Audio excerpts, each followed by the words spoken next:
call this meeting to order, the December 2nd meeting of the Marion County Planning Commission. It is 7:04. First item, roll call, Dwight Fleming. Here. Brad Gorsuch. Present. Kathy Enlow. Here. Jim Schmidt. Here. Liam Kropa. Here. Lynn Thiessen. Here. Chase again is not quite here. Mel Fleming. Here. Derek Belton is present. Sharon Umstead. Here. Brendan Meyerhoff. Here. Russ Avey. Here. Next item, record proceedings of the October 28th, 2021 meeting. You're not here We're getting We're there. not there. Not quite. We have to actually. You're like number 3 on We the have to list. install it before we do this. yet. Not quite that valuable. Yeah, that's fine. We're getting there. Record proceedings, anybody have any additions, corrections, comments, periods, commas?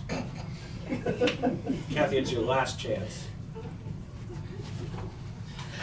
I said I wasn't gonna say anything. Okay. I second. It's been moved by Kathy and seconded by Dwight to approve the minutes as presented. All those in favor say aye. Aye. Opposed, same sign. Motion carried. Now, I would like to welcome our new member, Tammy. I think we have some installation procedures. Yes. It's not too bad. No. Like, Chuck a case of beer. it won't hurt. Okay. Everybody else is. She only takes a pint of blood Only at the okay. first Okay. meeting, right? That's me. So, Tammy, all members of the board take oath of office. So if you could please stand and raise your right hand. And if you'll repeat after me. I, Tammy Ware, I, Tammy Ware. or I can just read this and you can affirm it if you. That's fine. Okay. Do you, Tammy Ware, solemnly swear and affirm under the pains and penalties of perjury that you will support the Constitution of the United States and the Constitution of the State of Kansas and faithfully discharge the duties of Planning Commission and Board of Zoning Appeals member according to the best of your ability, so help you God? I do. Thank you. If I could just get your signature here. Here, and then I'll sign. Okay.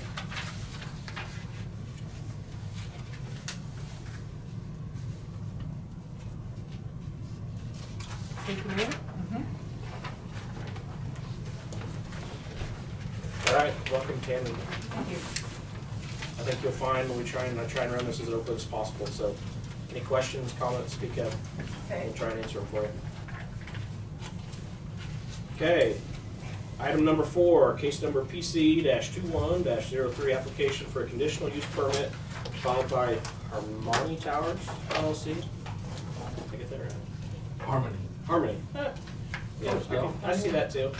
On behalf of Greg and Mitch LLC to establish a 385-foot guy wire tower and associated equipment at 1856 Highway 56, Marion, Kansas. Publication date. Yes. Sorry. No, I didn't give you a pushing. It's been. Trust me on that.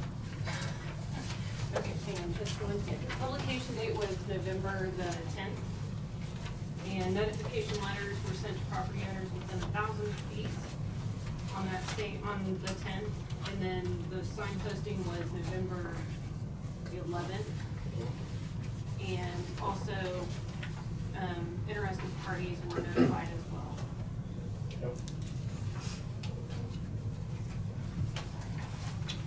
Yep. No board member has any conflict or outside interest or anything. If not, I guess we'll throw it to the applicant to kind of give us an overview of what you're planning, what you're doing, and we'll go from there. Yes, sir. Mr. Chairman, is it okay if I read a prepared statement, my opening statement, if that's okay? Yeah. Do you want to use the microphone or does he need it? We're not live. I guess, does it affect the recording though? It will hear. Okay, then no, I'm kind of a loudmouth out there. Good evening, Marion County Planning Commission. I'm here this evening representing Harmony Towers LLC on behalf of Greg and Mitch LLC. I'm a licensed real estate salesperson with over 20 years of telecommunications experience. I've worked on the development of hundreds of telecom sites in the southeast United States. I'm only recently getting into Kansas, so regarding your review of our conditional use permit request to erect a 385-foot guy wire tower at 1856 Highway 56 Marion, case PC-21-03. Our client has a contract with the federal government to provide wireless services to the residents of Marion County. The Telecommunications Act of 1996 has established that the development of wireless service is crucial to the public health, safety, and welfare of the citizens of the United States. Over the past months, we've worked closely with county staff, Sharon, to ensure our proposed development embraces the county's planning objectives. The proposed wireless telecommunication facility will provide new wireless service coverage and increase capacity to the residents of Marion County while enhancing the county's E911 emergency call system. The tower has been designed to accommodate additional wireless service providers. And lastly, this tower will provide reserve tower structural capacity for AT&T's FirstNet program, which is the first nationwide integrated data network for providers of emergency services, the first responders. And with that, if you have any questions, I'm here to try to answer them to the best of my ability.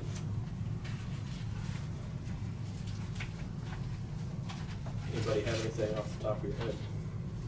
385, how does that compare to other towers in the immediate area? I mean, there's some others. I think they're similar in height. What happens, generally speaking, is when you get into more urban environments, you start seeing the shorter heights.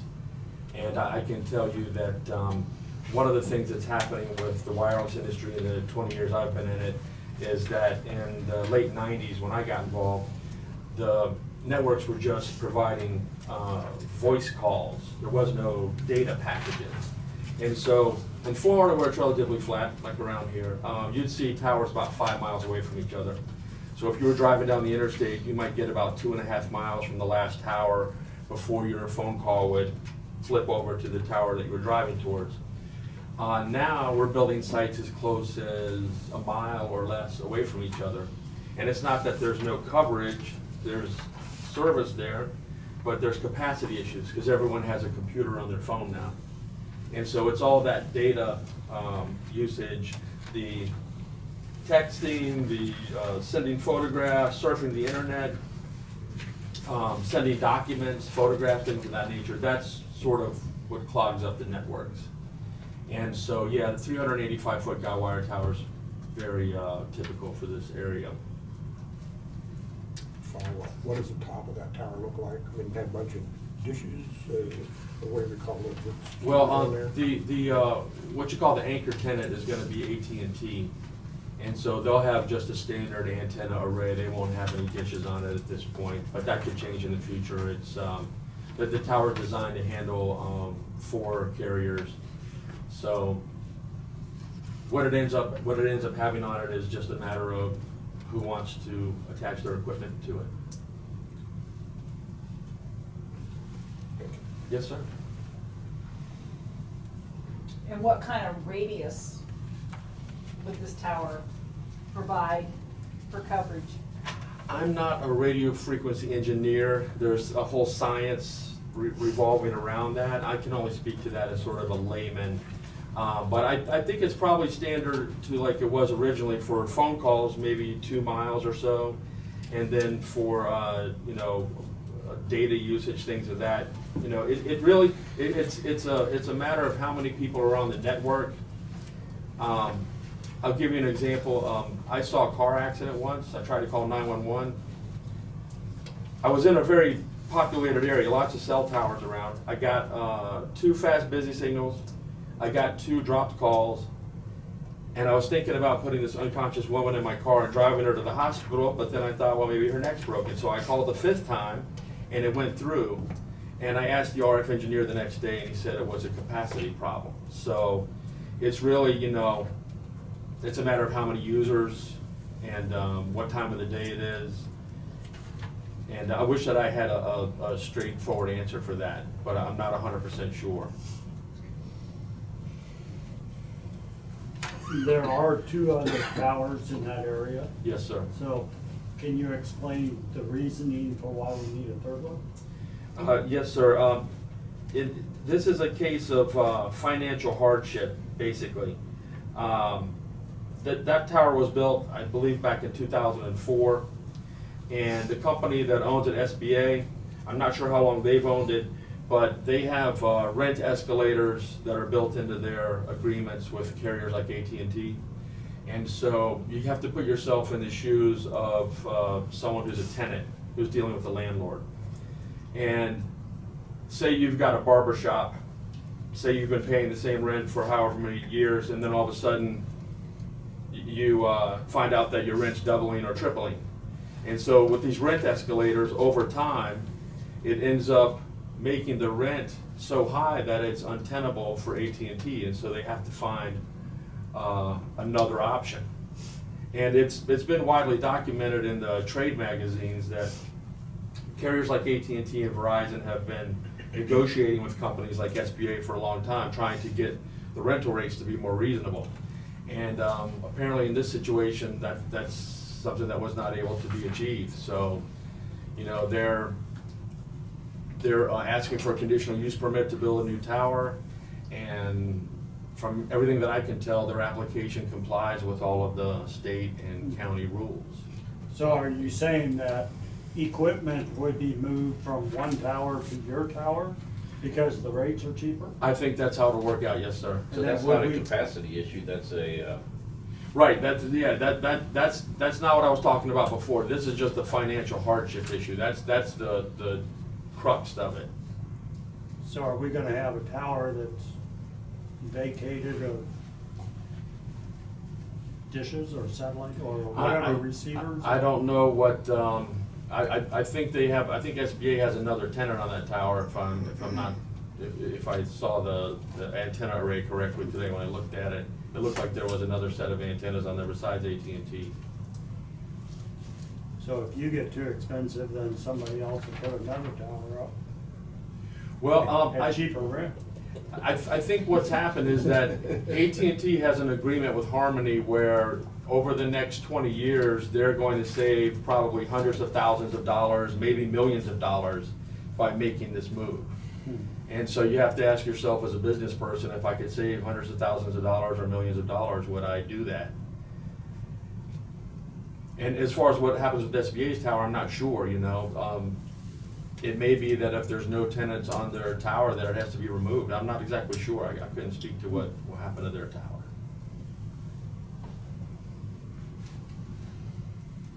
What would happen to your tower if nobody used it? Well, that would depend on your regulations.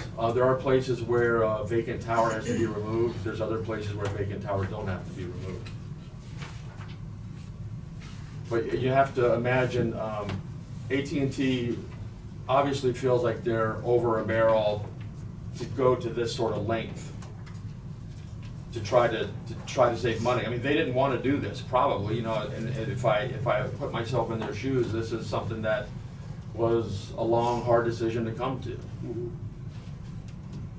You know, because of the bottom line, though, they have to try to do what they can to save money where they can. And you know, if you've ever been a tenant before, you can understand that trying to have any kind of leverage over your landlord is basically impossible. So I think that they reviewed the situation, found that it was legal for them to put another tower in the vicinity, and they decided that they wanted to do that. Thank you. Yes, sir. Brad, did you have anything? giving me a headache, because I thought we were talking about capacity issues, and now we were talking about moving from one tower to the next, is the only thing. Oh, my apologies, I didn't mean to intermingle those. It's really like, what most people don't know about the tower business is that And I've seen this over the years many times because I've done what you call co-location application. I've put a wireless carrier on an existing tower. What happened to AT&T over the years was that every time the technology changed, when it went from 2G to 3G to 4G, when new kinds of antennas came out, when they wanted to put a generator at the site, SBA said, every little thing you do, we're increasing the rent. And so what starts off as a reasonable situation, when they signed the initial lease, they thought it was a reasonable situation. And now it's untenable because over a long period of time, it's become too expensive. And so it's, you know, from a layman, from someone who's just looking at it from my perspective in site development, it seems like SBA is taking advantage of the situation. You know, I own the tower, you want to swap out your antennas, that's fine, but we're increasing the rent. You want to add an antenna, that's fine, but we're going to add on more rent. It's really like there's no renter's rights for the wireless carriers when it comes to wireless infrastructure that I'm aware of. And so the owner of the infrastructure can do whatever they want to. If I decide I'm going to double your rent, I can do that, and your only recourse is to turn off your equipment so everyone in this area doesn't have AT&T service, or you have to find another way to, you have to find another structure to attach your antenna to. It's sort of like a storage unit. If they drive the prices, how much it's gonna cost you to put your stuff in that unit, then you go to find another storage unit, I guess. I think so, yeah. So if I'm hearing you correctly, then if AT&T is paying rent on another tower, to save money, they want to put up their own tower so they don't have to pay rent? They want to pay less in rent. But it would be their tower or? No, Harmony owns Harmony's it. tower. Right, Harmony owns it, and Harmony has an agreement with AT&T to Okay. allow them to utilize their I towers. see, okay. Yeah. Okay. I just don't understand the tower business. Well, lots of people, I mean, it's a confusing industry sometimes, believe me. That's how this hair got gray and a lot of it fell out, but, Mine is because of wisdom. oh. I could sense that. I could sense that. Get some more water. That's why I'm getting off this committee. You want something stronger than water? Are you sure that's just water you handed Yeah, me? right. It's a mixed bag. I think fact of the matter is we can't approve or deny based on tenants. You know, it's still a land use CUP, and so whether there's a tenant on it or not, or who is on it or not, really is not the purpose of this board, I guess. And we have provisions for unused towers to come down out Right. of here, so there's Yeah. provisions in the code to handle that. Yeah. It is a year, right? 12 months. Yeah. So 12 months if it's unoccupied tower, in other words, no tenants on the tower. So would we need to include that in a recommendation? It's in the staff report as a recommended condition of approval. It's something that the new statute that we'll probably get into here in a little bit allows for. No, it allows for it, doesn't dictate. It allows for it. Okay, so Yeah. then we put it, yeah, okay. The statute says we're gonna come to find out, in a lot of ways, were implemented presumably in order to rectify some of the discussion that we had here tonight.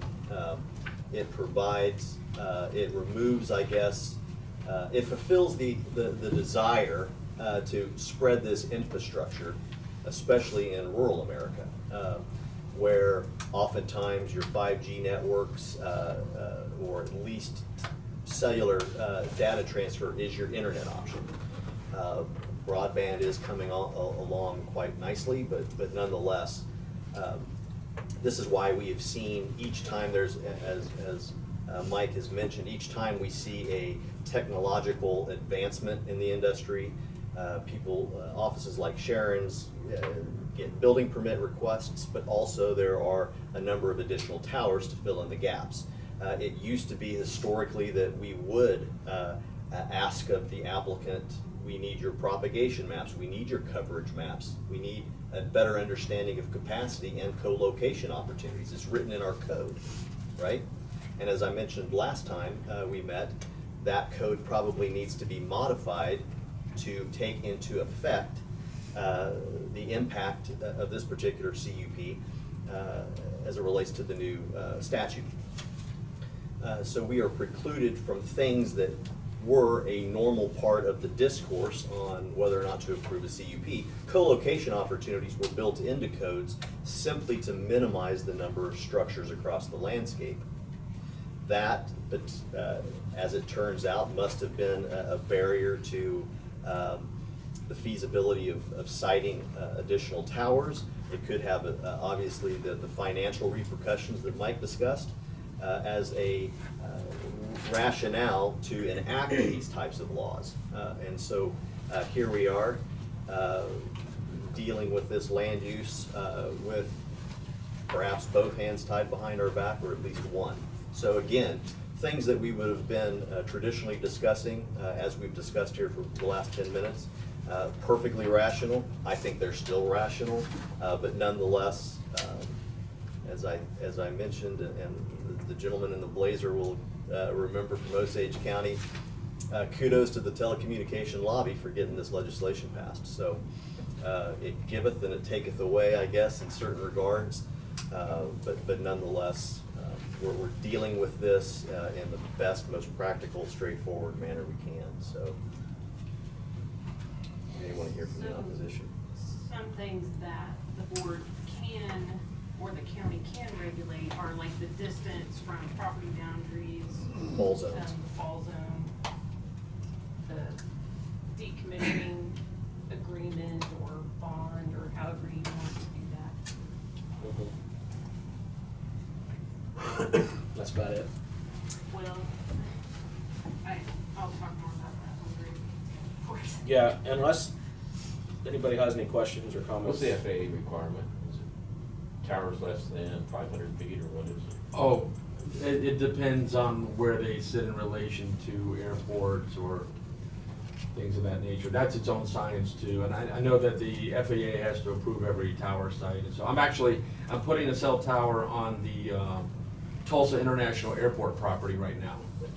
And when they first gave me the project, I said, you're giving me the International Airport as a tower location, but it's a very short tower, and there's already some 90-foot tall electric transmission lines in this area. So I was surprised, but they need the service over there too. So Yeah, and that seemed to be an issue when we were talking about the wind towers. Yeah, you know, they're further away from any kind of traffic patterns, I thought. But they generate turbulence for up to 5 miles. That's what they were concerned about more so than I. Right. I mean, in Sedgwick County, we have a farm of anywhere from 900 to 1,200 foot TV towers. So we deal with guide TV towers, which are, 2 to 3 to 4 times the height of telecommunication towers. And usually what the FAA, obviously they want the lat and long for locations for their mapping and their permitting. You are required to do a permit with them, and oftentimes for our purposes, usually it falls down to the type of lighting systems employed on those types of towers. So smaller towers can get away with maybe no lighting or minimal lighting, whereas the taller towers have a different array of lighting, which the FAA and the FCC, I assume, both control. Okay, I think at this time we'll open up public comment. Please, if you wish to speak, state your name, and we'll go from there. Just a second, sorry, Sharon. I do have a couple of comments that we received Okay. outside of the meeting, Yeah. whenever you want me to get those. Why don't you start, and then we'll go into Okay. the people present. Okay. Alltel, which is now Verizon, owns the tower north of the location that we're talking about, wishes to remain neutral on this case. So they did call, and then also, Does neutral mean they have no comment, or does it mean that neutral means that they wish to neither support or? support or recommend. So, then Mrs. Sherry Pagem, which is the adjacent property owner, she was unable to attend the hearing tonight, but would like to express concern about the proposed tower. She feels it's not needed and it's just a tax write-off for AT&T. Sherry likes her neighbors and does wish to not cause contention with them, but she has concern about the potential for losing the tower on their property or their wireless service if a new tower becomes available on the adjoining property. Kind of like what Mr. Nichols was saying, if a new tower is proposed, it could eventually cause their tower on their property to be decommissioned. So she's getting revenue from a tower on her property, and she sure likes that, but she doesn't want another one going up. On our neighbor's property. It's not just that. I think that she doesn't, her concern was that the tower on their property may become decommissioned, or they may lose their service due to a new tower being built adjacent to them. So she was informed of their right to file a protest in the county clerk's office within 14 days after this public hearing. Those were the two you had? Those were the two I had. Okay. I'll open it up. Sure, go ahead. Speak. Yeah. Good evening. My name is Patrick Edwards. I'm an attorney from the Stinson Law Firm in Wichita.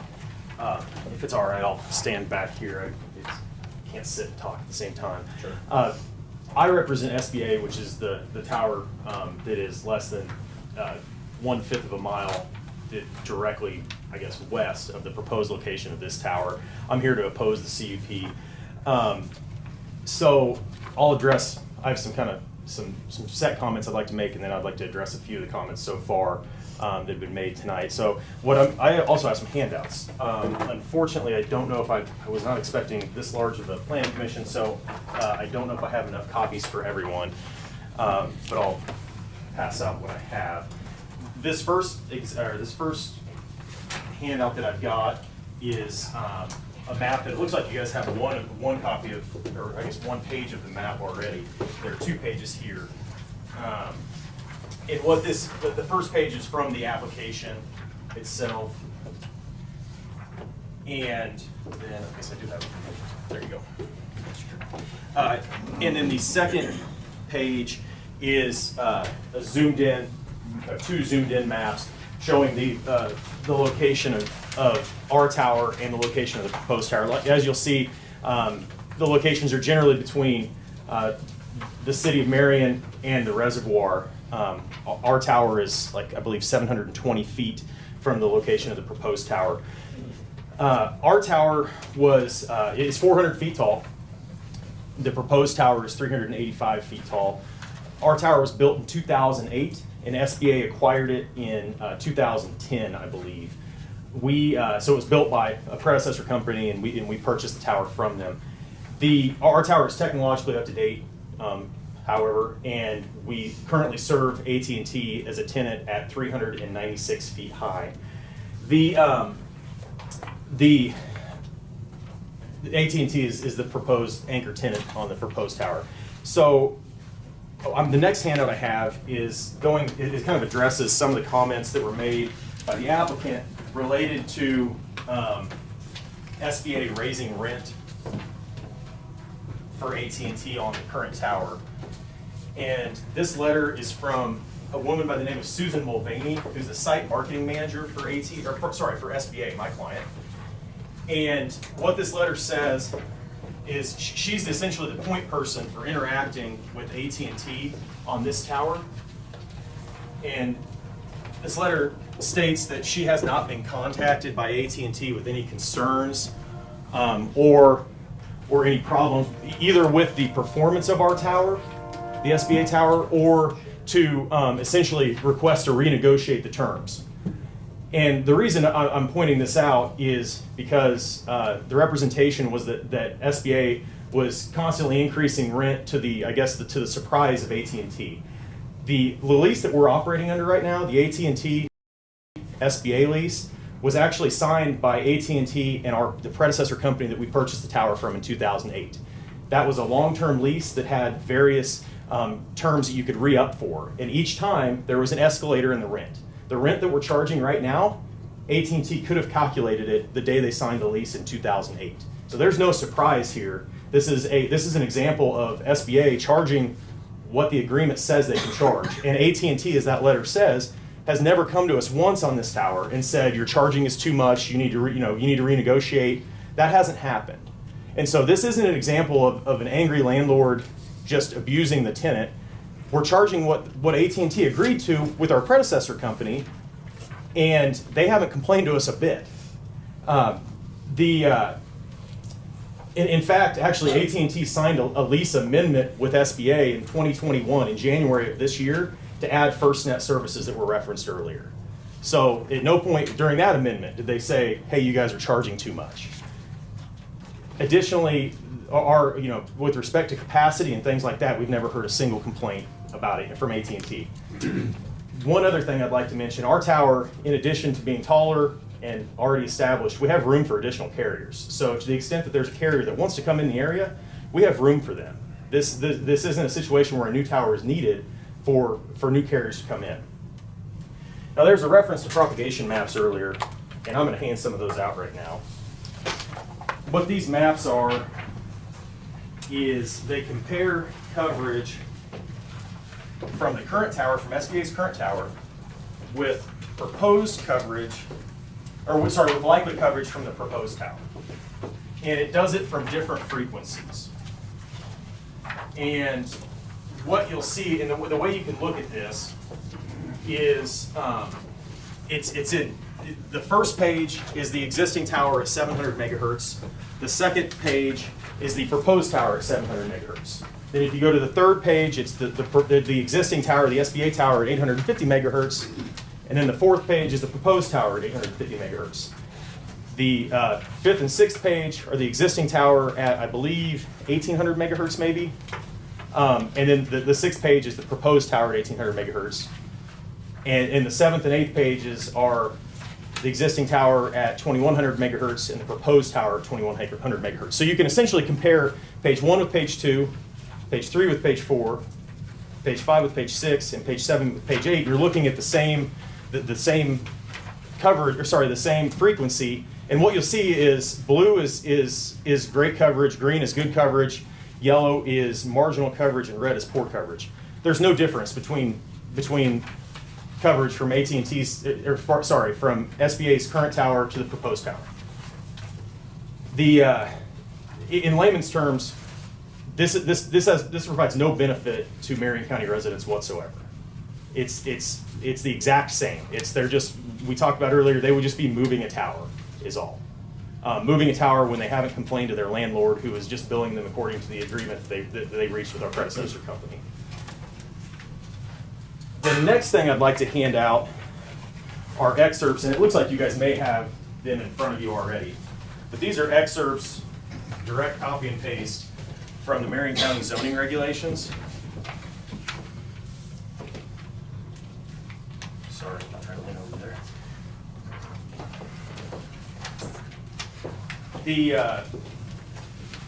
And I just did this to try to distill things down so you guys aren't fighting through your zoning regs on your own. And I'm going to hold on to one copy so I can look at this. Sorry.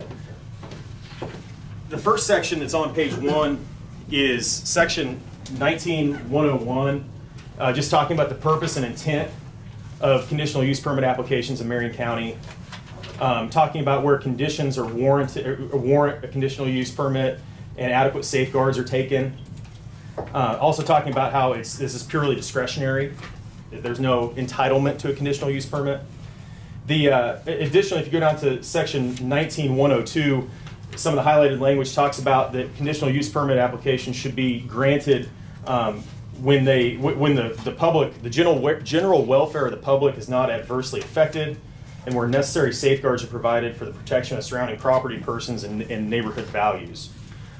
An unnecessary tower that's being built 720 feet from an existing tower that has capacity and hasn't had a single complaint from AT&T does none of those, satisfies none of those requirements. Additionally, if you go to the second page, there's an excerpt from section 19-105 of the zoning code. Here, let me back up even before I get to that. So I'm a private attorney, but my firm represents SBA. Let's just call it like it is. Cell towers are ugly, right? Okay. So no one says, man, I want to put it. I'd really love the way my yard looks if I put a cell tower in it. Okay. But they're necessary. It's a necessary evil. You need them, but you don't need more than you need. In this case, this new tower is not needed. So for that reason, all those sections I just talked about from the zoning regulations, they're not satisfied. But going to the second page, it's section 19-105, and it talks about the following conditional uses are allowed on various pieces of property in Marion County. And if you go down, there's subsection 53, which is pasted there, deals with commercial telecommunications towers, which is what we're dealing with here today. Subsection, I guess let me cover subsection F first, because there was a discussion about a statute, and that statute's KSA 66-2019. I'll talk about that here in a second, but that statute has no bearing on subsection F that's highlighted there, and that requires a reclamation plan, and also requires adequate security to be posted by the applicant. To my knowledge, and I'm not going to sit here and swear on it because there's a chance maybe I haven't seen it. To my knowledge, there hasn't been a reclamation plan submitted by the applicant, which if you look here, a plan of reclamation for the site shall be prepared and submitted as part of the application. To my knowledge, that reclamation plan has not been submitted. If I'm wrong, if there's one in the application packet that I'm missing, I apologize, but I didn't see it. The next thing is that adequate security has to be provided. And that's for the instance of what happens if something happens, you lose all your tenants, and you need to take down the tower. Well, if the company's out of business, you don't have any funds to take down the tower. To my knowledge, there hasn't been a bond posted on this. There's a similar bond requirement for reclamation for quarries and mines and sand and gravel pits in your code as well, and that's in section 52F of the same statute I'm talking about. Or sorry, the same regulation I'm talking about. But to my knowledge, that there hasn't been a reclamation plan that was submitted with the application, and there hasn't been a bond posted. So that should be a dead stop.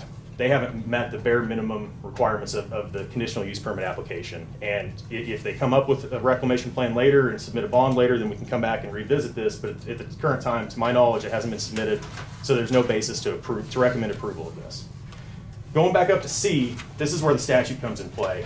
It says that essentially you can't get a new cell tower approved unless the applicant can show there's no sufficient usable space on existing towers in the same service area, with the same service area being 3 miles.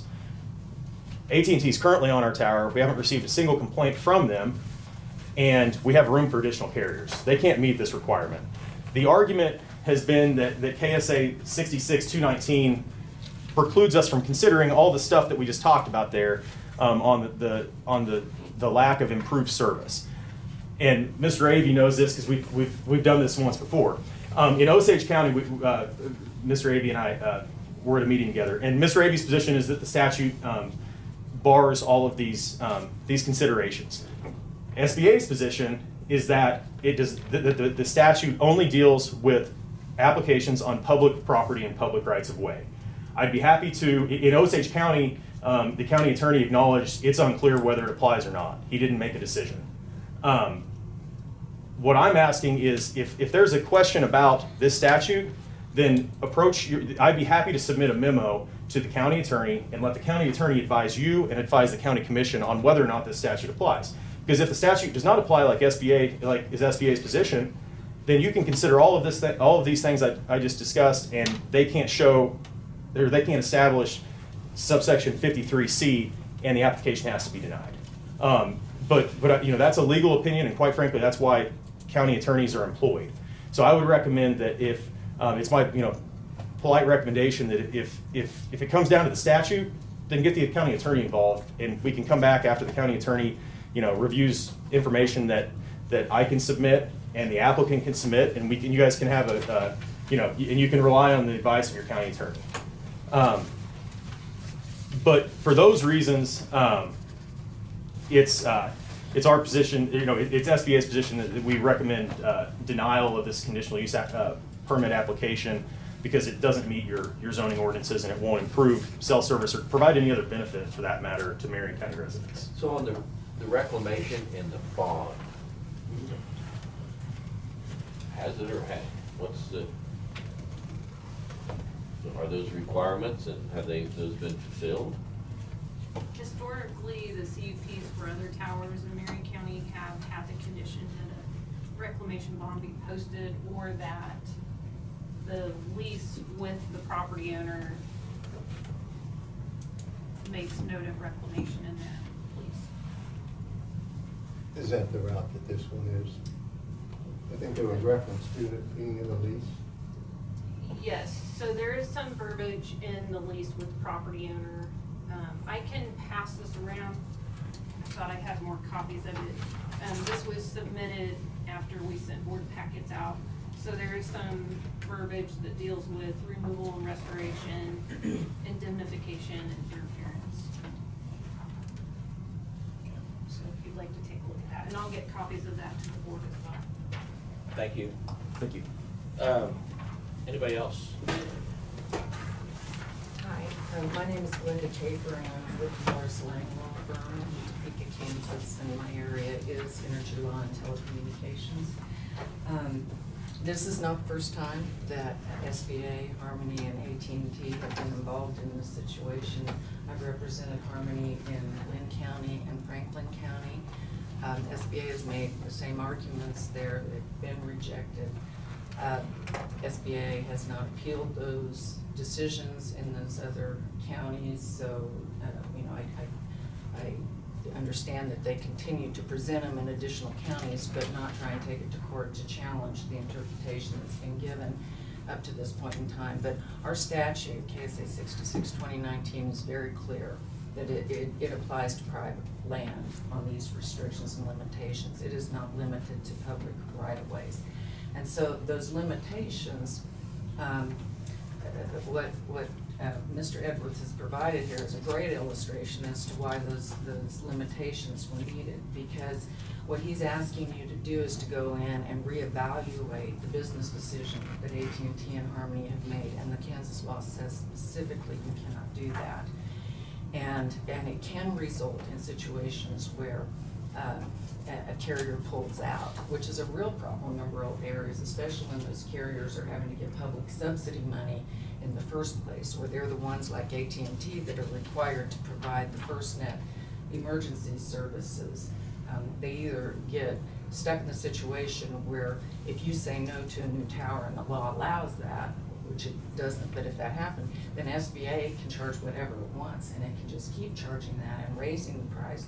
And so the law's there to prevent that from happening, losing service as well as making service increasingly expensive. So there is a benefit not only to the law that was passed by the Kansas legislature back in 2016, but also to the cell tower, like the one that Harmony is trying to build here.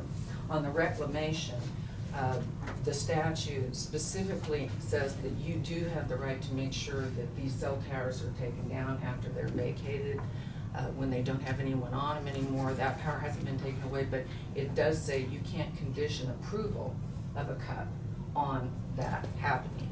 So you can, if SBA's cell tower is vacant for a year and you want to go in and make them take it down, you want to make sure that the new cell tower has provisions for reclamation and cleanup.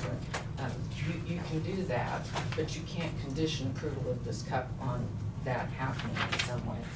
The statute also specifically addresses the fact that you can't require surety bonds and that sort of thing. So the statute's there for a public interest reason. That's what the Kansas legislature decided 5 years ago.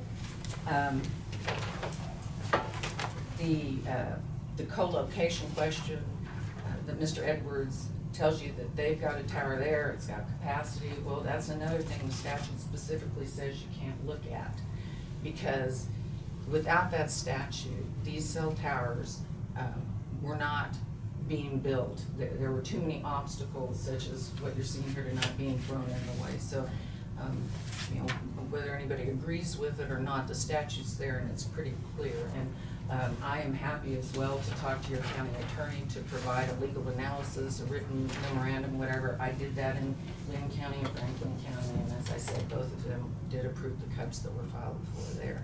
And I'm also happy to answer any questions I can here tonight if you have. Thank you. Could I have, I'm sorry, would it be all right if I had an opportunity to address? Typically, we let public comment, one comment. I guess, I think we're gonna stick to that tonight, Okay. just for the sake of. I have a question, just to make sure I understood what you said right. We as zoning, we can't require any kind of bond for them to take the tower down, is that what you said? With the initial cup issue? You can, what the. That can't be a condition of the cup that they have to. You can't make it a condition of the cup. Now, there are things you can do. You can go in and, like I said, the reclamation and I can't tell you all the details about the bond, I'm sorry. I can look at it here and I can submit it afterwards, but it does address that you specifically can't go in and ask for a bond or proof of a guarantee of reclamation or something as a condition of approval. If you approve it, then you can take steps in that direction, but.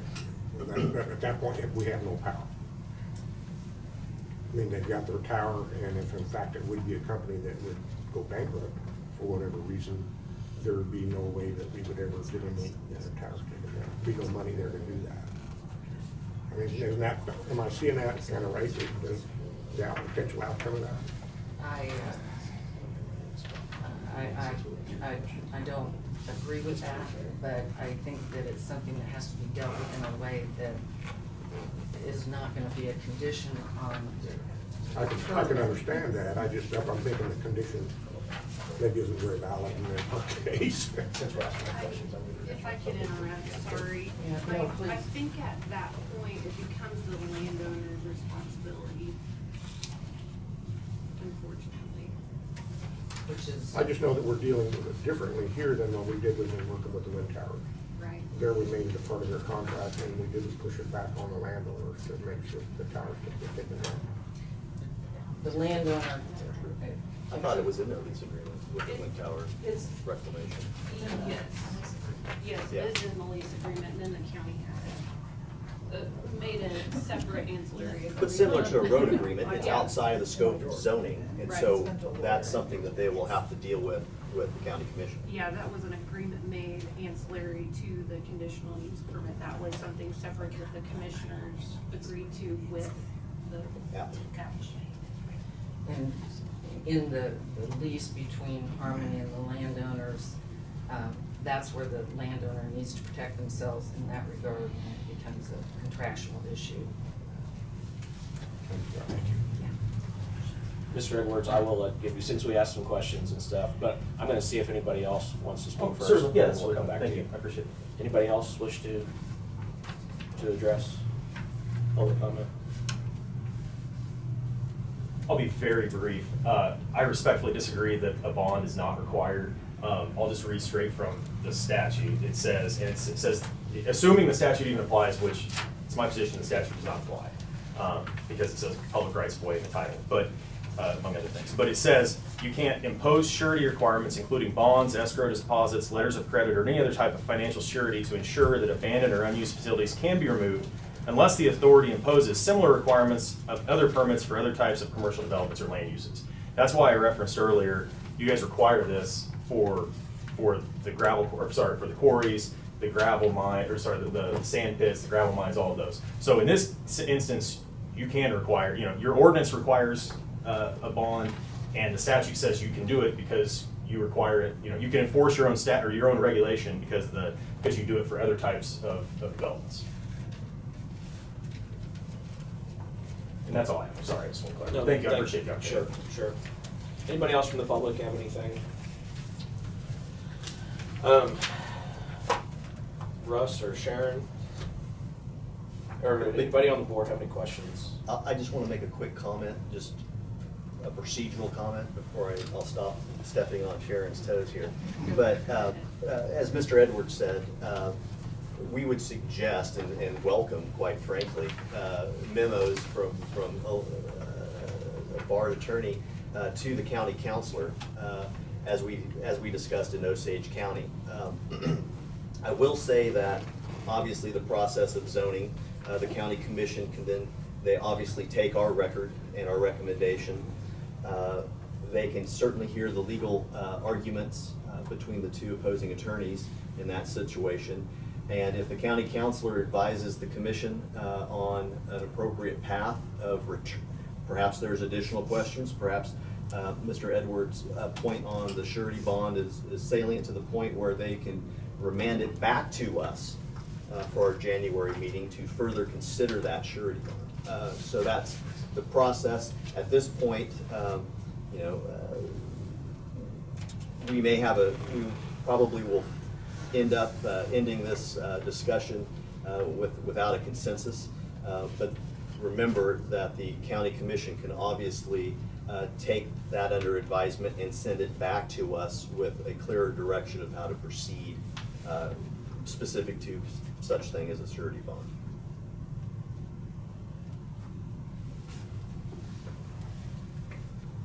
Sharon? Well, it's hard to follow that up. Hey, I could go year out on you if you want me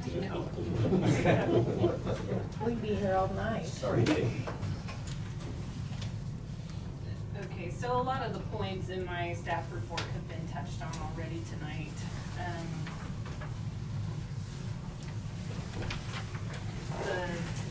The basics of this report, if approved, a tower would be constructed on the property for the purpose of improving existing wireless capability and further enhancing the E911 services. Harmony Towers does have a contract with AT&T Mobility Corporation. AT&T has a contract with the federal government to provide wireless services to the residents in the area. And the tower and compound is designed to allow for future co-locations. The site would be accessed by an existing field entrance onto Highway 56. No other structures are currently located on this parcel. The nearest residence is approximately 825 feet to the east of the tower. This would be a 385-foot guide wire tower secured to a concrete base. The tower and ancillary equipment such as generator cabinets would be all confined within the compound. The compound is an 80-foot by 80-foot fence for security and safety. The proposed location adequately meets the property line setback requirements. All architectural, mechanical, and electrical components in the facility will be installed in accordance with the manufacturer's recommendations and designs to resist corrosion, wind, ice, and snow forces for national standards and building codes. Best management practices will be used when addressing erosion control and tree and brush clearing. As you know, the Marion County zoning regulations have two specific sections that deal with submittal requirements for a CUP.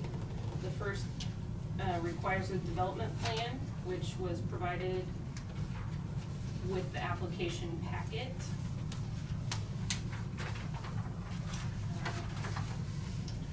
Sorry, let me scan this here. So I'm gonna jump to page 2 on your staff report, about halfway down. Article 24 of the Marion County regulations give the factors to be considered for a CUP. The Planning Commission may recommend approval of the conditional use, and the governing body may approve such conditional use using the following factors as guidelines.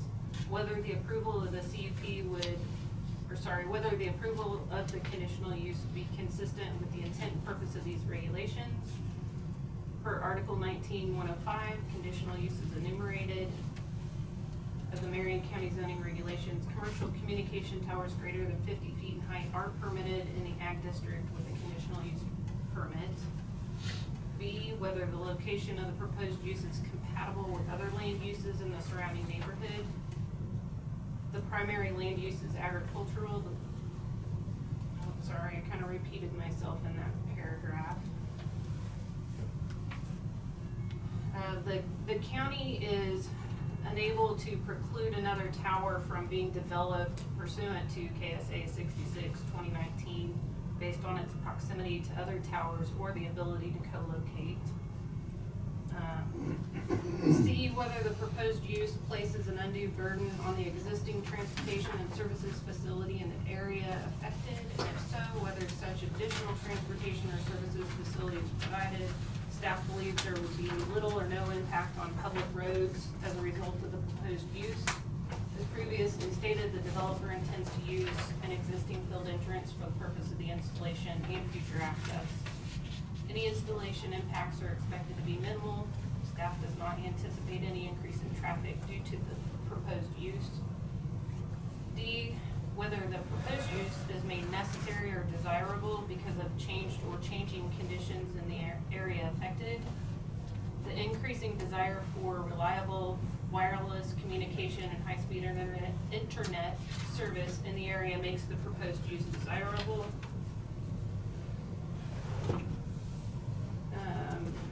E really doesn't apply to this. F, whether the applicant's property is suitable for the proposed use. Staff believes the tract in question is suitable for the proposed use. And then recommendations, we'll talk about in a moment. Whether the proposed conditional use would be in conformance to and further enhance the implementation of the comprehensive plan. It is the opinion of staff that the proposed use would adhere to the intent of the comprehensive plan. I, whether the relative gain to the public health, safety, and general welfare, Russ, do you want to read my staff report? Outweighs the hardship imposed on the applicant by not upgrading the value of the property by approving the proposed conditional use.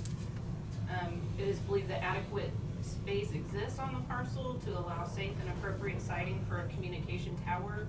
It's the opinion of staff that any hardships imposed do not outweigh the benefit of development at this location. Pursuant to Section 47 of the U.S. Constitution, local authorities shall not reject an application in whole or in part based on perceived or alleged environmental effects of radio frequency emissions or exposure. J, whether the proposed conditional use, if it complies with all the conditions upon which the approval is made contingent as authorized in Article 12 and 24 of the Marion County regulations, will not adversely affect the property in the affected area. The area surrounding the property is primarily agricultural in nature. It's the opinion of staff that the properties in the immediate area will not experience adverse impacts.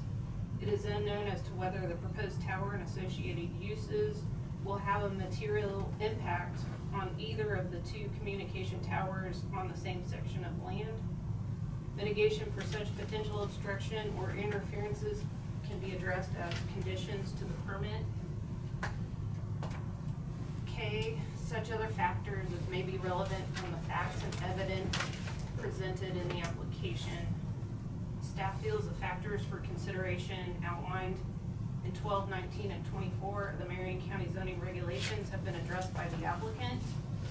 Details for site reclamation are recorded in an executed lease agreement with the property owner, but it does not include a surety bond for reclamation.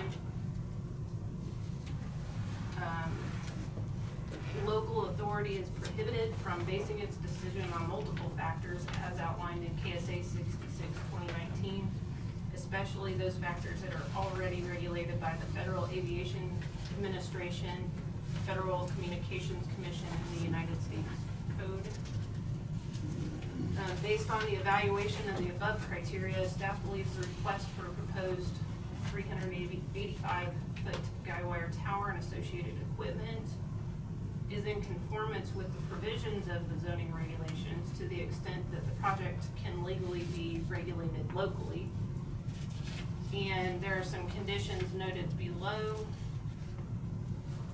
Number 1, if unused for a period of 12 months or more, the structure shall be declared abandoned and the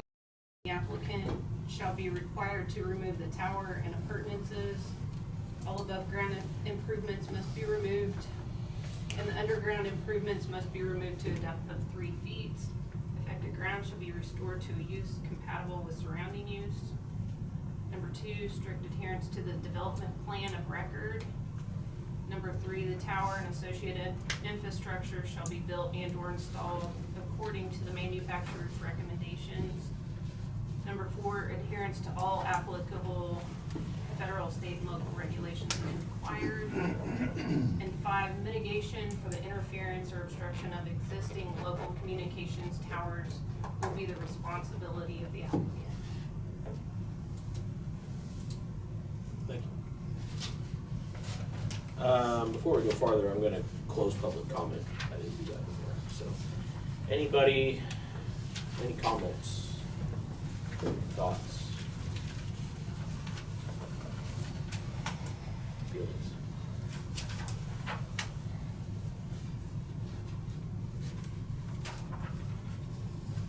Don't speak at once.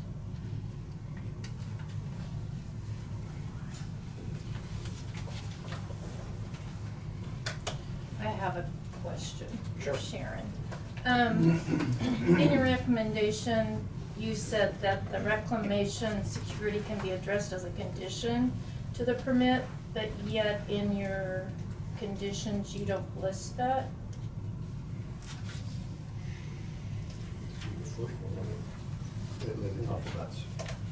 So like a specifically a surety bond or something like Mhm. that. Yeah, my condition just goes back to if that structure is unused for 12 months, it's considered abandoned, and it's the applicant's responsibility. But we can still put that condition in. Like a surety or some type of bond for reclamation. Russ, can we do that? I think that might be an attorney question. Yeah, this is where I am not a licensed attorney, and nor am I giving legal advice, but it would be my planning profession that we would steer clear of that. Again,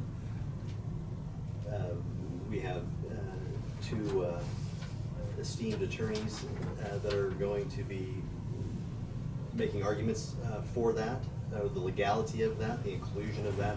I would just say, you know, as a matter of caution that, and clearly the state law is going to, whether it's in our regulations or not, our regulations were adopted at the end of 2011. Obviously, state law or federal law, for that matter, precludes any type of local zoning authority. So whether it's written in our regulations or not, that doesn't mean that it's been superseded by state law, and my understanding of the inner workings of that. I would steer clear of it.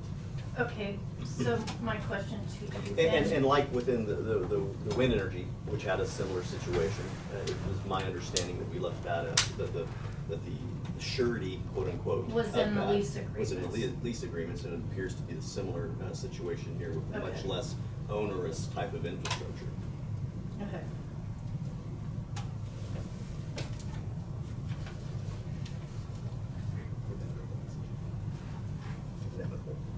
Anybody else, any thoughts, questions?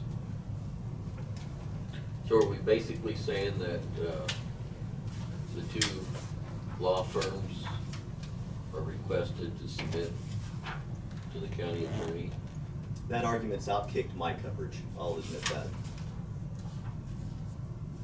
Outkicked your coverage, now you're into football now, huh?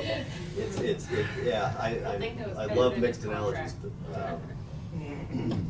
but yeah, I mean, I think as Mr. Edwards has stated in previous public hearings, you know, there's no case law on this. There's nothing that we can point to, even a district judge's opinion on the matter.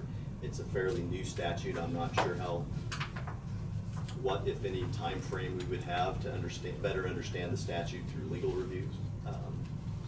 But as a result of that lack of case law, I would say that we're kind of flying a little bit blind and simply have to rely on the layman's reading of the statute. And I think we were all provided copies of that statute. We all probably have our opinions and our understandings of that, but I think it's, at least it is my obligation to recommend you proceed with caution, and the cautionary position on this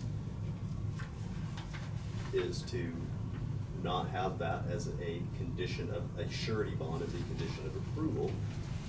If we get to the point where the county commission considers that no, and more specifically, the county councilor advises that no, that is in fact something that you can do, we can look at what surety bond SBA's tower has, for an example, as an example of what surety bond would look like, or any other example of surety bonds that we have in the county for similar uses.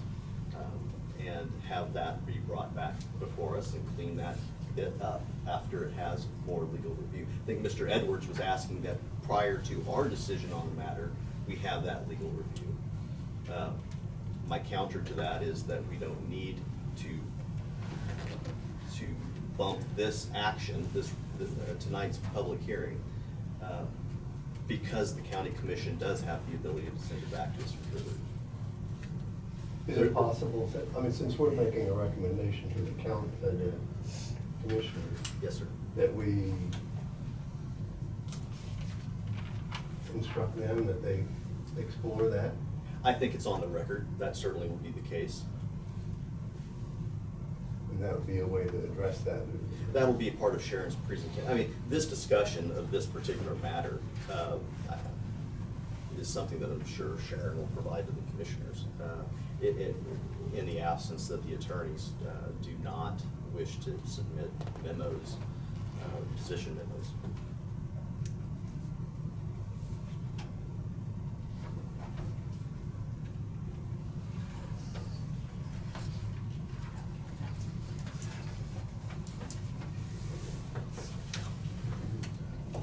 So I think, as Russ was saying, we could still maybe decide on a position here tonight, and if the commission decides that they want more information, they'll kick it back to us. Certainly, and you can certainly dismiss my opinion, probably in a lot of ways the wise thing to do, but you could make a motion to require a surety bond. I'm not telling you not to. My opinion is that would not be the wise course of action at this point. So just for some reassurance, maybe, the county zoning regulations do touch on that. If the tower's vacant for 12 months or more, that it has to be removed. At that point, it's the landowner's responsibility. If the landowner is unwilling to do that, then there are injunctions and different things. I don't know, there are plenty of attorneys in the room, but some other actions can be taken to help make that happen, that you don't necessarily have to include in this approval or however you do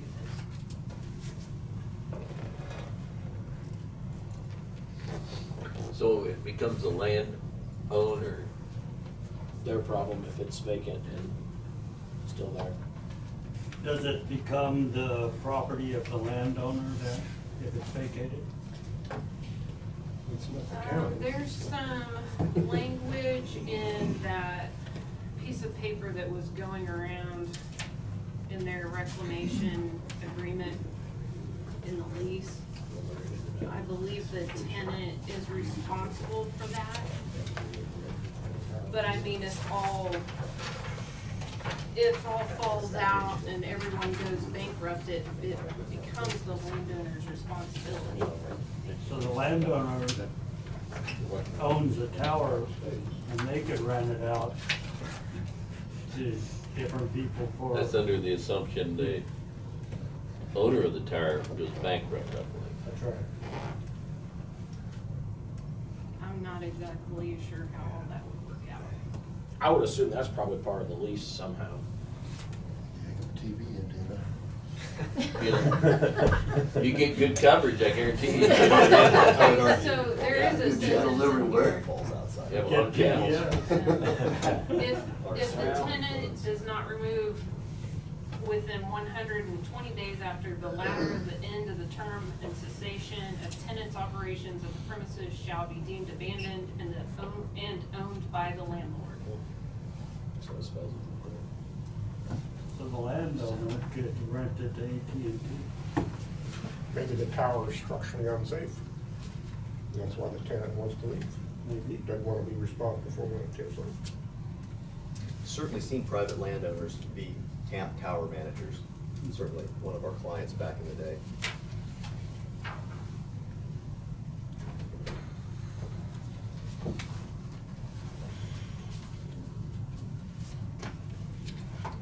Thoughts?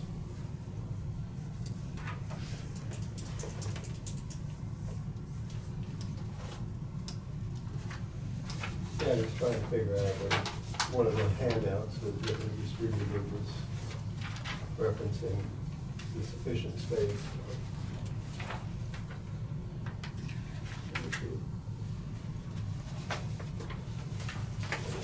I'm sorry, number 3. It's the state law. You can't, state law says you can't evaluate it on the basis of availability, which would address the So our statute incompatible with that. I believe it's 53 C or D in our regulations. 53C. Yeah. So hypothetical, so Harmony and AT&T get into this lovely, I hate you now attitude, and so you got the, do we have someone else with the CUP for a third tower? Absolutely. I feel that's good a- about that. But What if there were, 5 of them lined up? I mean, we're talking about land use. The question is land use, so we're not regulating the number of towers. That has been lifted from us. yeah, the financial, all of that side, the business side of it, that really isn't for this board to determine based on. Whatever the rent is, well, we don't talk about that with anything else. We don't talk about it with cell towers. We don't get into how much they're paying, how much they're charging. Business decisions. That's a business decision. You read number 3. Number 1 is business decisions precluded from discussion. Precluded from impacting the vote or the recommendation. It's no different than 3 gas stations in a town. 3 gas stations. On the same corners, on the one intersection. Yeah. Unfortunately, or fortunately, it's called competition. Mel was in business. I Business. decided I want to put up a business exactly like mine next to him. It's not for this group to say whether I can do that. Sure. We'll fight it out. I can understand why you do it. So it's really until there's a case or case law on this, I mean, we default to the state statute, or the state. Our interpretation of it. Right. Yes. Which says that we really have no control. So Mr. Football, Do I look like Mr. Football? well, you profess, you use all this terminology. Here's his term, here's his.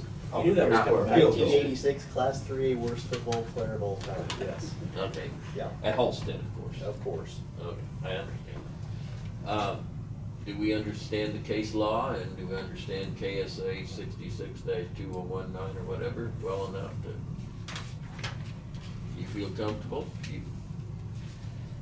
I certainly do. Sharon, you feel comfortable?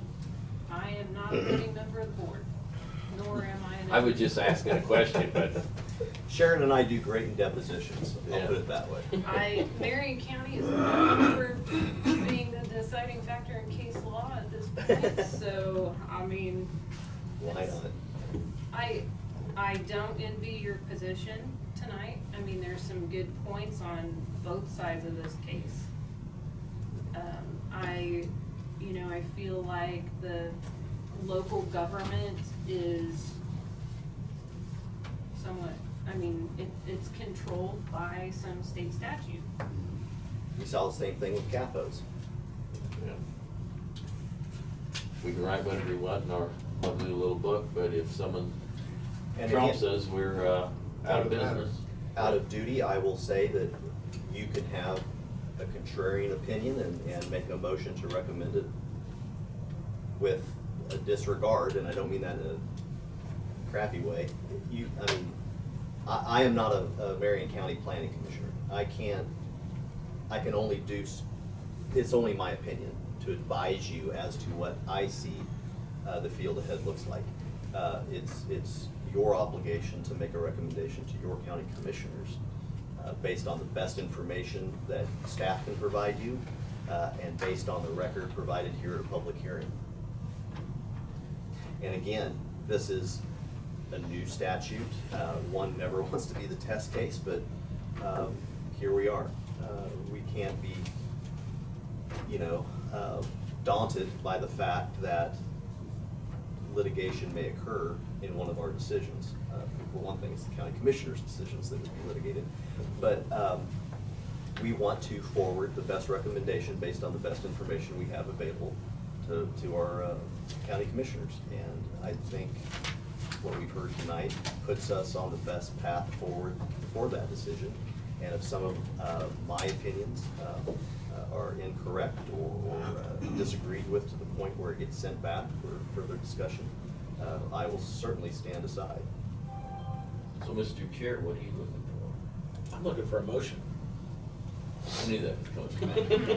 As I look at the conditions on that, I think that those 5 conditions do address some of the questions, the concerns that surfaced have been voiced.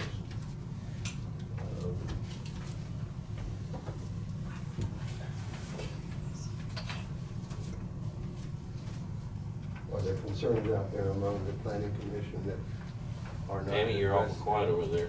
Well, no, I just feel that the conditions do address what we've been talking about. And then it also adheres back to federal, state, and local regulations. So we're still bound by federal, state, and local regulations.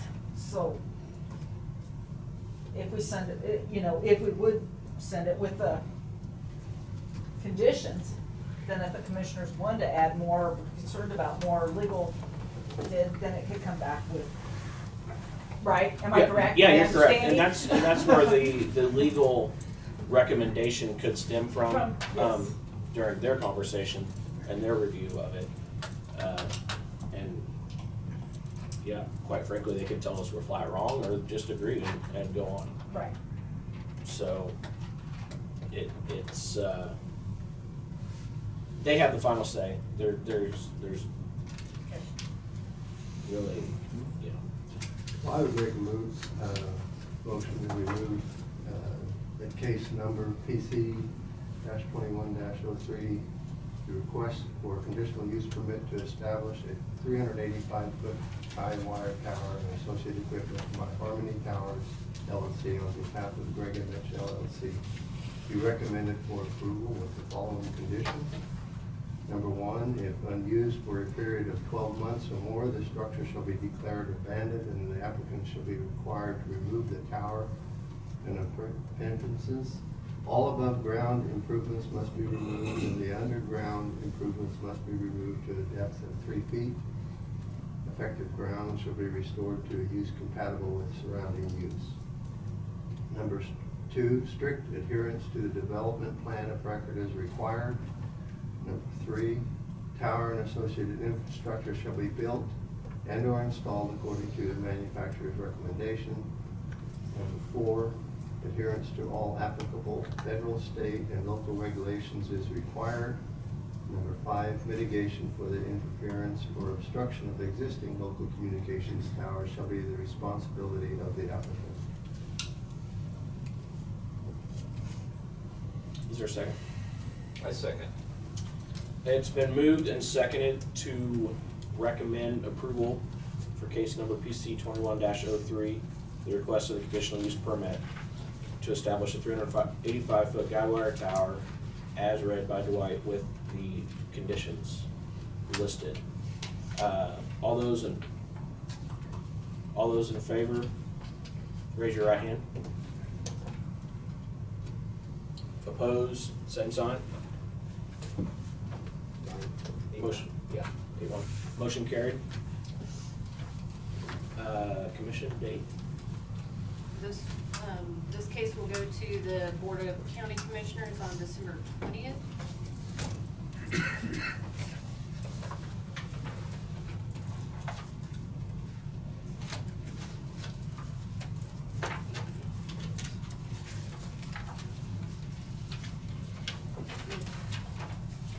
If anyone is interested in getting that agenda when it comes out with the time, let me know for sure and I can.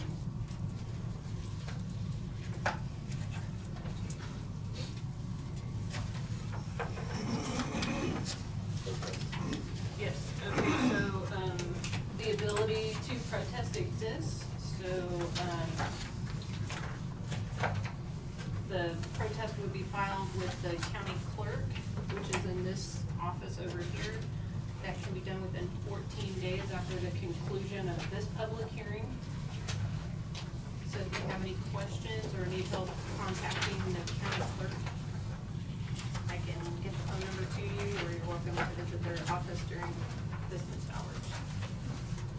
Can we include this? That was the handout submitted by Mr. Edwards.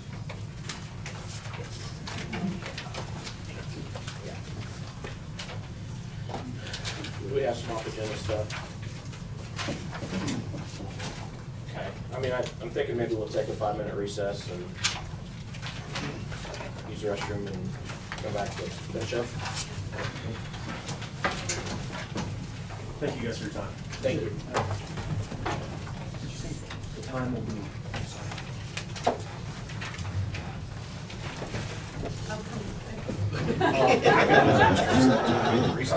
Guess I can call for yourself. No, Heidi, I'm headed with you. I'll meet you too. Okay.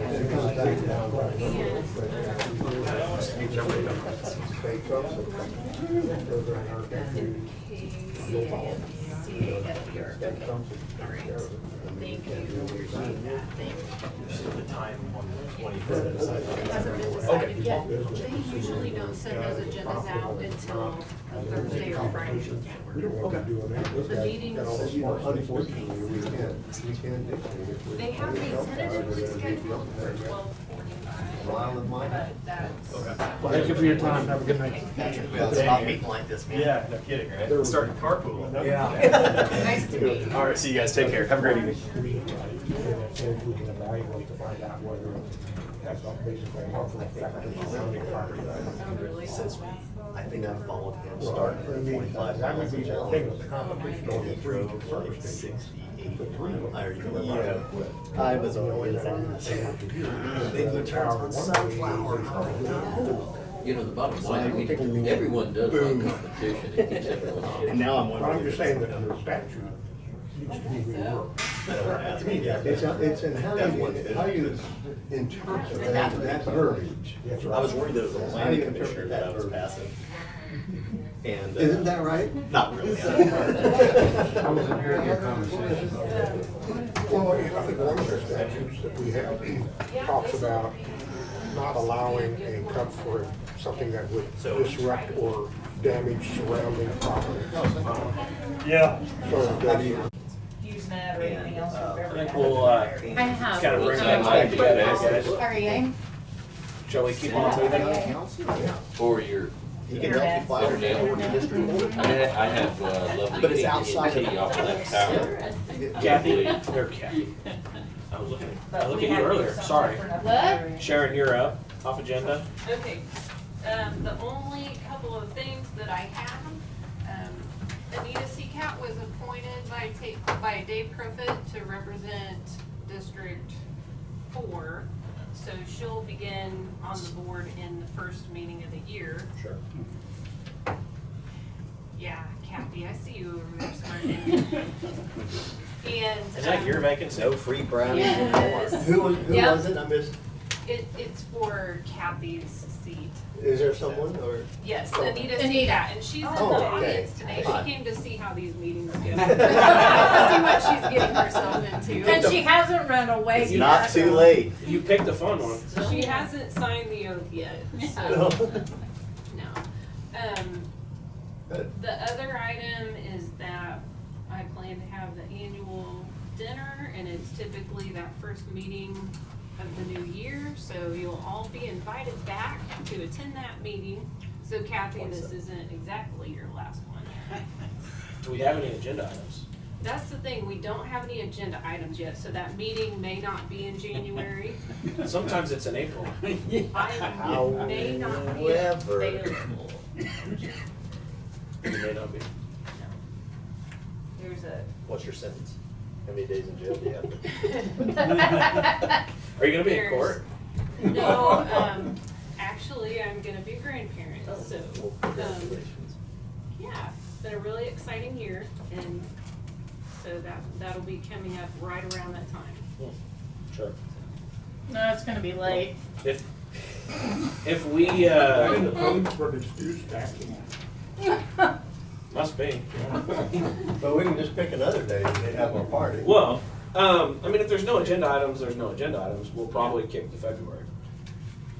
Yes, and we have one board member that can't make it on that date, so we'll have to see if we have a quorum at that meeting. Sure. The 27th or the February? The February, Okay. So we have one nominee in the crowd. Do we have more nominees coming? we do not yet. Because we're losing two more? Oh, two more, right? Yeah. So. Jim and Glenn? We will have 1, 2, What's our quorum requirement? 66, 56. 50? so we'll have to have 6 here. Here's 50. Before Sharon shared her good news, I was going to, however, on January meeting, at some point, you will, we have talked about this, and the county commission has, probably a while ago, allowed me to update the regulations. So we've done a bunch of amendments, we've added stuff, we've deleted stuff. Tonight was a great example of things that further need scrubbed from our regulations potentially. So it is on my plate to put together a new set of zoning regulations. I intend to highlight in one color the amendments that we've done since 2011, and then what? That sounds wonderful. I figured there was a giant, why don't you shut the hell up and go back to Wichita? Which I will, but no, so at some point, even if, those can wait, I guess, until we have other agenda items. So my question specific to the deal tonight, do we drag our feet until there is a court case? No, a court case just simply is the proving ground for new law. Right. And so you write a new law, and sorry if there's anybody that has legislatures at legislative people at any level, but you know, you write legislation to try to solve a problem that you see coming or that's been in existence. And you do your best to try to cover the back end of that legislation. What are the unintended consequences of that legislation? Well, you don't really know until you start finding out on the ground, and people like us are the front lines of that stuff. So whether it's wind energy regulations, which again, I've always tried to hope, and Kansas has tried and failed to try to get a statute dealing with wind energy. So it takes our 40 hours and 3 public hearings worth of discussion out of the mix by and large, especially for the unzoned counties and areas. And with this telecommunication, I think I'm not the sharpest tool in the box, but it seems pretty clear cut what the intent is and why. Now, There's maybe a reason why she stated. you know, my that point it's contested. to Patrick, it was kind of a small little jab in that I don't think SBA's ever done a reclamation surety bond. They haven't in Osage County. And the one in Osage County, they were across the road from each other. they were like 80 feet, you know, they're probably 200 feet apart. They didn't have a surety bond, and it was in their resolution to provide one. Pre 216, 2016, so, or 2019. So, my point in these meetings where we bring up that state law, and it's amazing that you get one tower person fighting it against the one applicant fighting for it, but file a court case, Mr. Edwards. Let's get this thing, let's stop meeting like this and get this figured out. Well, they haven't. They have it in 6 or 7 other counties. So, That's well, what it is. and when I say giveth and taketh away, I'm saying SBA probably wrote a check to a state senator to get that bill passed, and now they're getting bit by it. Well, thanks for taking it out of local hands. I think this, I would have, if I were a planning commissioner, voted to deny this based on our old pre-law set of regulations that Dave put together. This very, very standard. What we have is very standard and extraordinary, in my opinion, very adequate requirements for a cell tower to prevent the proliferation of these towers. If there wasn't. And if they want to build them and take them down and build them and take them down, I guess it's good for the concrete and construction industry. But that's the way the game was played, and I felt it worked perfectly well. Well, lo and behold, the lobby got this law passed. Boom, all right. You get what you get. Both sides, you get what you get. In my opinion, and that's probably a pretty bad professional opinion, but nonetheless, when the state takes it out of the local hands, one less thing for us to worry about. Well, so no matter what we did tonight, they still could build. No, If it we didn't go denied that it. far. It didn't go that quite that far.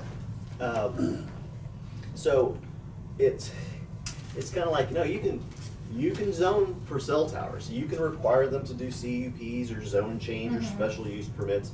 You can require them to do this. You can require them, and it allows us to require, we can set setbacks, which is usually 1/2 the height of the tower or the entire height of the tower. You can require them to do this, this, and that. Honestly, it's just that. The only fundamental thing that the planning commission could debate about is it in the good location relative to the setback to a public road. Right. Maybe you want to push it back another 300 feet or put it on the other side of the quarter section.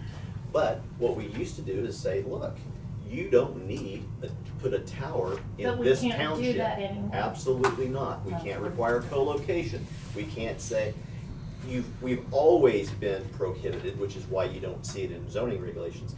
There was the original Federal Telecommunications Act, and I might get this wrong, but I feel like it was in the late 80s, early 90s, before the first really big rollout of cell tower infrastructure.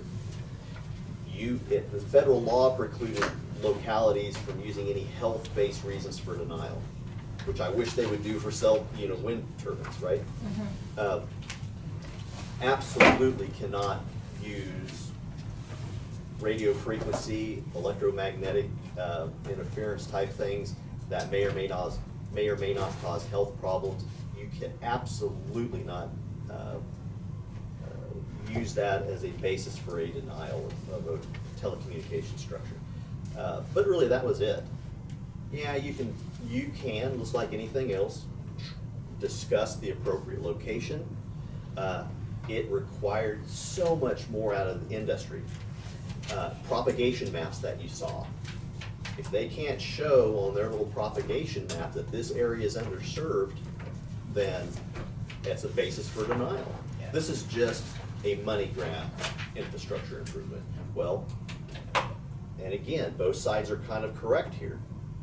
That was for phone calls, much less data intensive. Now we're delivering internet capability, data transmission capability through these same pieces of infrastructure. We need more of them. And so apparently we can't dictate how many more we get. Apparently, and not You'd looking have at 72 bait shops in a 1 mile So what? area. I think that, in my opinion, the letter that was shared, I mean, that was a perfect example of everything we couldn't Yeah. all the reasons that were listed. They were good, valid reasons. Absolutely. Mr. Edwards, if this was before that law was passed, I agree 100% with Patrick. Yeah. 100%. What's the rationale for doing it? But we don't. And is that a money grab for SBA? Sure. But SBA's other carriers may go on what comes around goes around in that industry, right? So you will hear, back in the day, it was Cell One versus AT&T. Oh, we hate each other. Hell, you get in the same car and go home together. Because they're they're fighting over this one in Marion County, and in Salina, they're building each other's towers. And I've seen that so much because we used to do the survey work for Cellular One. These people would laugh, as far as they're all in it together. So in this circumstance, that law, I think, has created a backswing that nobody in the industry really anticipated. And so they're spending $1,000 sending Mr. Edwards around Kansas, fighting the good fight, but I think in vain. So. Sort of like our Democrats and Republicans up in Washington DC going out to eat after a good day's fight. Yeah. But when Drinking a good bottle of wine and they're extra winning. expensive one. They're both winning. Yeah. And the next day they are off fighting again. SBA is going to be solvent next year, regardless of our decision. I'm betting. And so. Well, it's not, yeah, it's a new point though. When asked my opinion, and that's why I didn't mean to be wishy-washy, but I'm saying no, don't take any of Patrick's comments into account based on my understanding of the state statute as more of a defensive position. I don't think most of us in the room probably thought that would be a great idea. Certainly in Osage County, having one across the road certainly was a poor discussion. We didn't really know how to pay it right. So, We just followed. They're probably So- more likely Yeah. to develop a court case had we gone the other direction that's Then- And just deny it. and deny it, then So my Then What was staff your- reports always, here's a little tidbit. You guys are voting members, I am not. My staff reports always reflect that I have taken 2 steps forward and decided which side of that deposition I want to be. So, and you can take that however, you read those recommendations and you as a board decide what you feel is best and what most closely aligns with the law. So you're saying you're just picking a fight? Here's the good thing. Here's the good thing is this was not a BZA case tonight. yeah. Yeah, So, that's right. It so really if there's falls an on the appeal filed, that will be on, it would be filed against the governing body. County And then- commissioners. So they can file an appeal before the fact? No. Well, they have to file an appeal within 14 days after this So the hearing. A protest. A protest, they can I'm file a sorry, yeah, protest yeah. before the fact. They have Right. to, then when the county commission, whether they send it back and forth, whenever Yeah. that tennis match, if there is one, is over, when they make their final determination to say deny it, then you would have 30 days To appeal to appeal it to Appeal. district Yeah. court. So the protest is just to add another voice to one side or the other for the it. commission? Right, it'd take a supermajority vote from the commission 4 out to of 5. approve Instead or of 3 out of deny. 5. So are we still in litigation for anything? Yes. Which one? Okay. That's a good question. So You go off. I know, right? To take one step back, the other thing that the commissioners need to keep in mind is that we have 150 days from the time that this application was submitted in my office to make a final determination. Otherwise, it's basically just approved. Just happens. So, and that's another part of that. That's part of the new 66, statute, right? 2019. So, I mean, it was filed back in October October. 26th. We're, yeah, I think there. there was some Yeah. letterhead with Yeah. something in October. So We're that halfway clock there. is ticking. Yeah. So, they can pass it back and forth, but. The applicant wants them to. Yeah. Well, sure, cause then it would just be approved. The longer it takes, the better for them. Right, Yeah, and approved with no conditions, right? exactly, yeah, So you will So- bring that to the commissioners Yes. again? yes, absolutely. So you didn't answer my question. Yeah. Okay, so your question, Kathy, we still have one ongoing appeal that was my administrative decision to not accept material that was submitted by Okay. Sturbridge. And the appeal is against the Board of Zoning. It's still in litigation, but we're at the very final stages of that.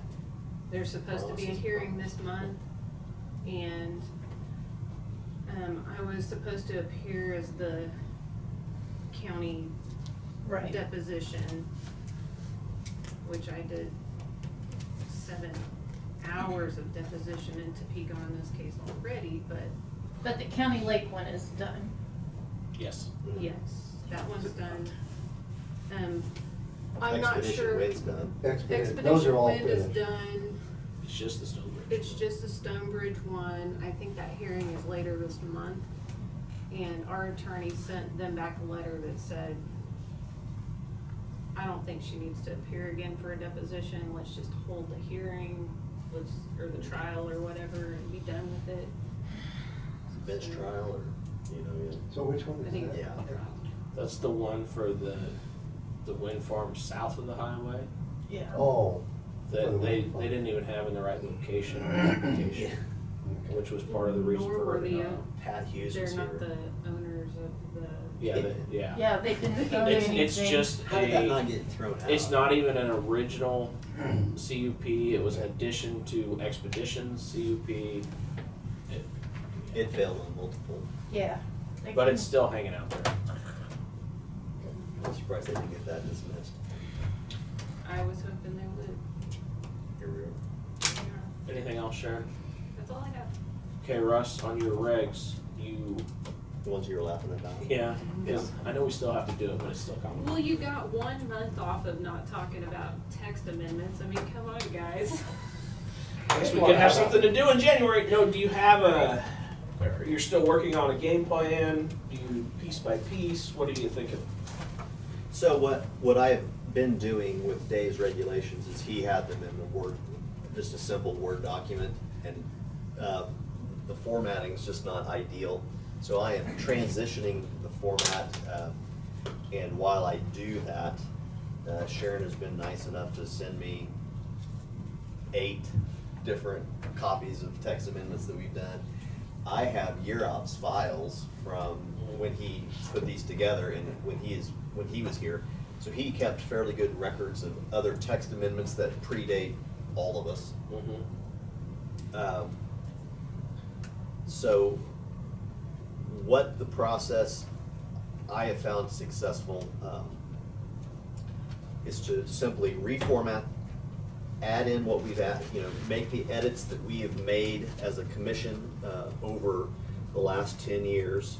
I will highlight the ones that we have included, and then try to highlight maybe in a different color things that when I go through this, and I'm pretty familiar with Dave's regulations, so it doesn't really take too much, but there are things that I'll read and it's just like, why do we have this?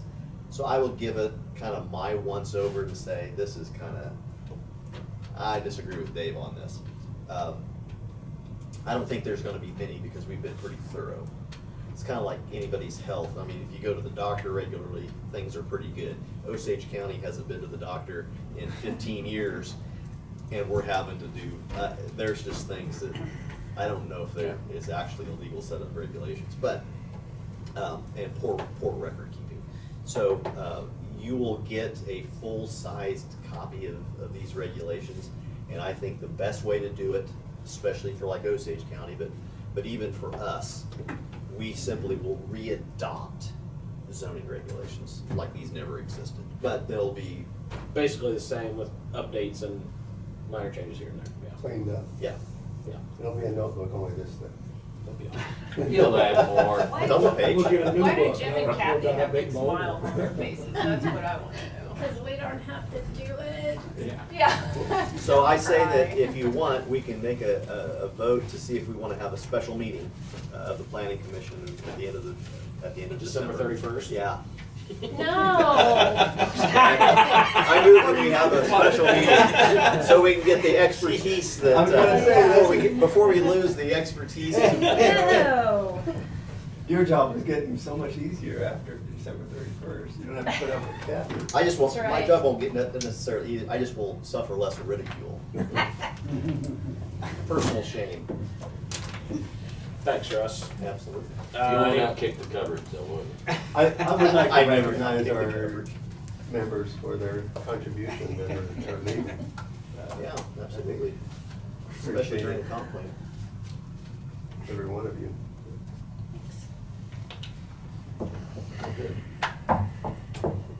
Motion to adjourn. Motion. Yeah, I say. Kathy Beth, motion to adjourn. One last motion. All those in favor say aye. Aye. Opposed, same sign. Meeting adjourned. We thank you. Yes. Nice meeting you.